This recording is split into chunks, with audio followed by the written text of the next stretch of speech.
Assalamualaikum warahmatullahi wabarakatuh. Alhamdulillahirabbil alamin. Asyhadu an la ilaha illallah wa asyhadu anna Muhammadar Rasulullah. La ilaha illallah wahdahu la syarikalah, lahul mulku wa lahul hamd.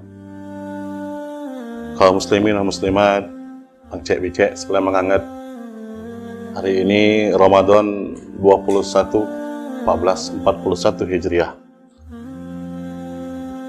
Yang kata paling utama kita sampaikan, kita panjatkan kepada Allah Subhanahu wa taala. Alhamdulillah.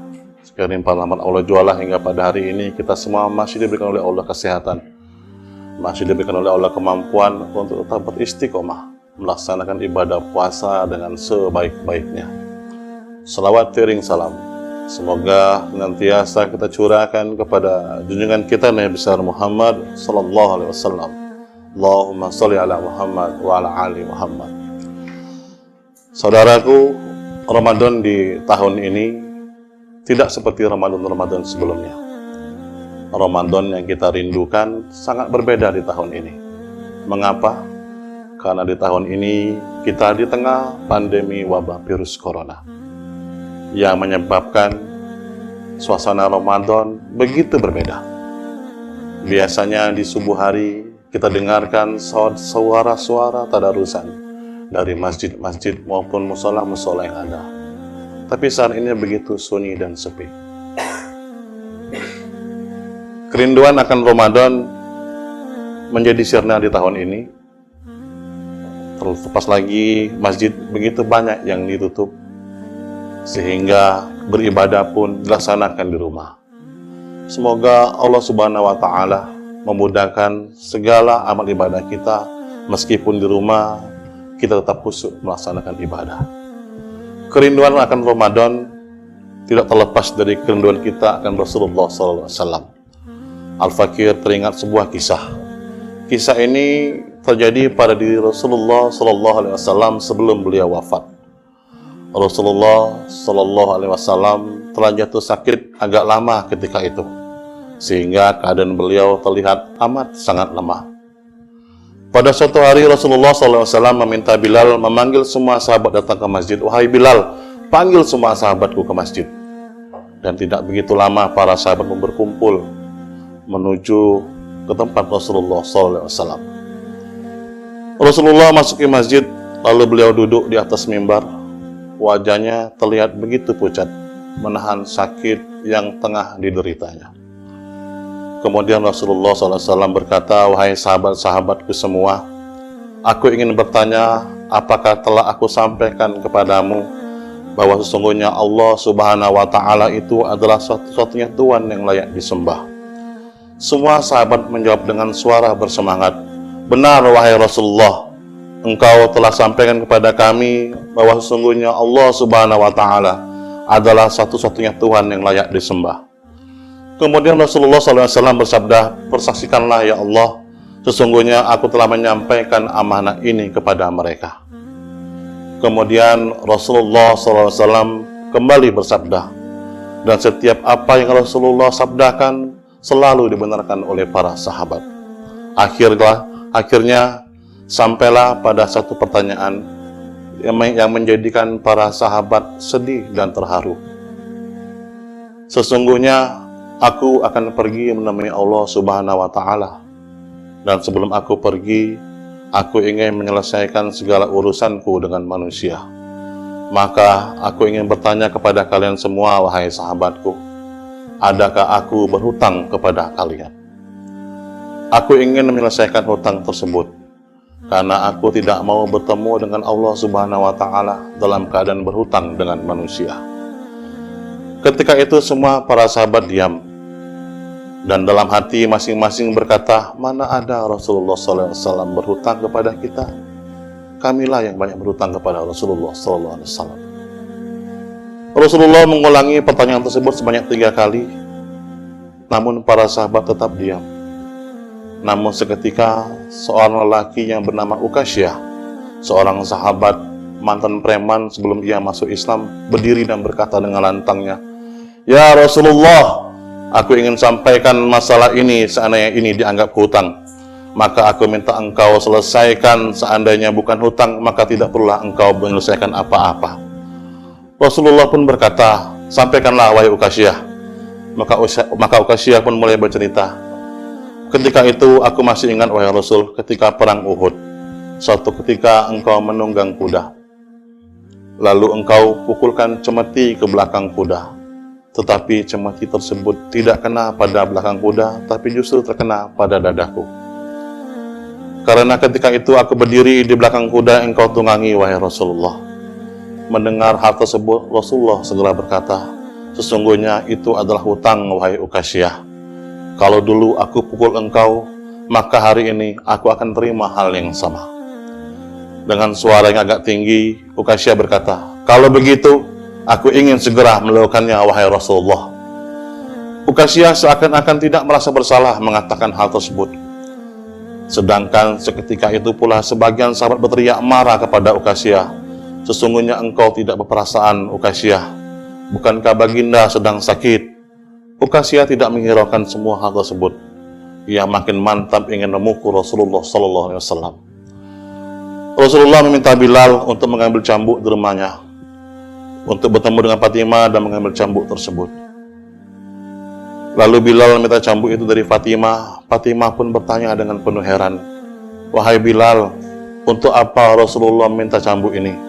Bilal menjawab dengan nada sedih, cambuk ini akan digunakan Ukasyah untuk memukul Rasulullah SAW. Terperanjat dan menangislah Fatimah. Saya berkata, kenapa Ukasyah hendak memukul ayahku? Ayahku sedang sakit. Kalau mau memukul, bilang kepada Ukasyah, pukullah aku anaknya. Bilal pun menjawab, sesungguhnya ini adalah urusan antara mereka berdua. Bilal membawa cambuk tersebut ke masjid, lalu diberikannya kepada Ukasyah. Setelah mengambil cambuk itu, Ukasyah perlahan menuju ke hadapan Rasulullah. Tiba-tiba Abu Bakar berdiri menghalangi Ukasyah sambil berkata, Ukasyah, kalau kamu hendak memukul maka pukullah aku, Ukasyah. Aku adalah orang pertama yang beriman, dan apa yang Rasulullah SAW sampaikan, akulah sahabatnya di kala suka maupun duka. Maka pukullah aku, Ukasyah, yang kau sakiti Rasulullah SAW. Rasulullah segera berkata, wahai Abu Bakar, duduklah. Sesungguhnya ini adalah urusan antara aku dengan Ukasyah. Ukasyah pun kembali berjalan menuju Rasulullah. Ketika itu berdirilah sahabat Umar bin Khattab, berdiri menghalangi Ukasyah. Saya berkata, Ukasyah, kalau engkau mau mukul, pukullah aku. Dulu memang aku tidak suka mendengar nama Muhammad, bahkan aku pernah berniat untuk menyakitinya. Itu dulu, Ukasyah. Sekarang tidak boleh ada seorang pun yang berani menyakitinya. Kalau kau ingin berani menyakitinya, wahai Ukasyah, maka langkai dulu mayatku. Dengan cepat Rasul pun menjawab, duduklah wahai Umar sahabatku, ini urusan antara aku dengan Ukasyah. Ukasyah menuju ke hadapan Rasulullah SAW, dan tiba-tiba berdirilah Ali bin Abu Thalib, sepupu sekaligus menantu Rasulullah SAW. Wahai Ukasyah, darah yang mengalir dalam darahku adalah darah miliknya. Maka dari itu, wahai Ukasyah, pukullah aku. Dan dengan cepat Rasul pun menjawab, duduklah wahai Ali, ini urusan aku dengan Ukasyah. Ukasyah semakin dekat dengan Rasulullah SAW. Tiba-tiba tanpa disangka bangkitlah kedua cucu kesayangan Rasulullah SAW, itu Hasan dan Husain. Mereka berdua memegangi tangan Ukasyah yang berkata, wahai paman, pukullah kami paman, kakek kami sedang sakit, pukullah kami saja wahai paman, sesungguhnya kami ini cucu kesayangan Rasulullah SAW.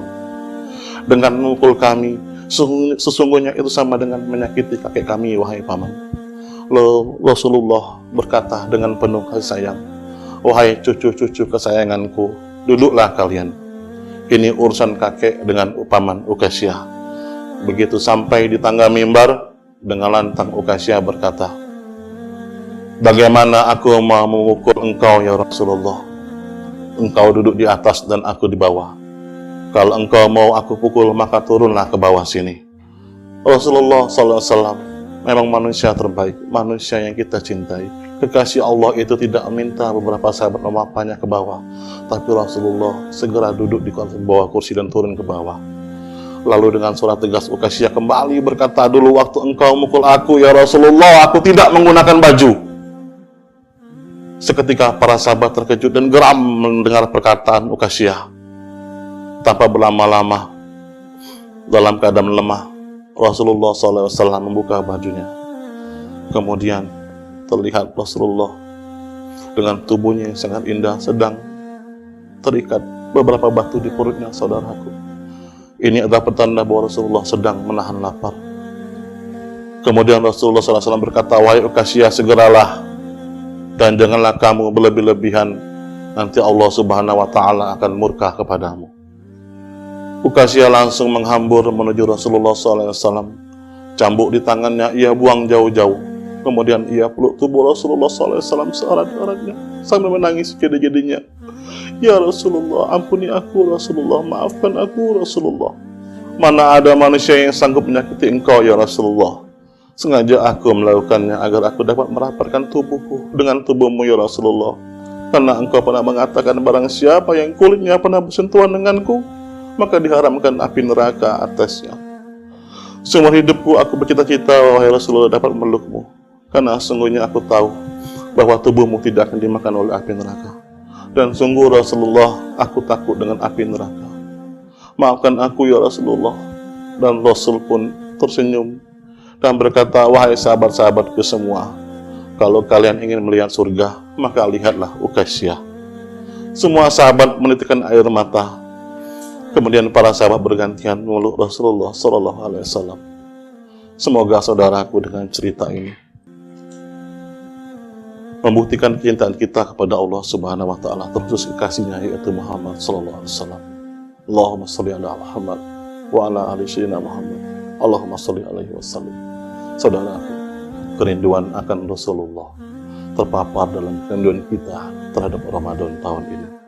Semoga walau dalam masa pandemi ini kecintaan kita terhadap Rasulullah tidak berkurang, sehingga kita tetap beribadah dengan sepenuh hati, memohon ridha Allah Subhanahu wa Ta'ala, dan kelak kita semua bisa mendapatkan syafaat dari Rasulullah SAW. Demikian tausiah singkat ini, semoga bermanfaat untuk kita semua. Wassalamualaikum warahmatullahi wabarakatuh.